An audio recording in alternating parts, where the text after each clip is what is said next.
Sabi nila kapag basura yung kinakain mo, basura yung lalabas sa katawan mo at magre-reflect yan sa katawan mo. Not just in the skin but also physically. So digestive problems like bloating, gas, diarrhea, constipation, acid reflux, and irritable bowel syndrome. Nagiging weak din yung immune system natin at palagi tayong napapagod, nag-increase yung mga infections and slower recovery times. And at the same time, we have chronic inflammations such as cardiovascular diseases or type 2 diabetes. And nagkakaroon tayo ng nutrient malabsorption.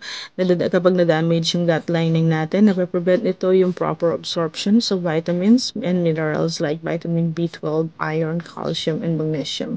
So nagkakaroon tayo ng mga skin conditions like acne, eczema, rosacea, and psoriasis. These are linked to gut health imbalances. So, ano yung gagawin natin? Take this women's probiotics, and it has 50 billion guaranteed probiotics. Just take 2 capsules each time, 3 times in a day, and best taken with a meal. So, what I like about this is yung women's probiotics niya, which is kapag sobrang kate na down there at hindi siya nasusolusyonan ng kahit anong antibiotics at the same time ng mga feminine washes. Napaka-importante ng probiotics para um, mabalance yung pH level natin sa mga kidney natin. So, yun lang guys. Get yours now and check it on my yellow basket. Thank you.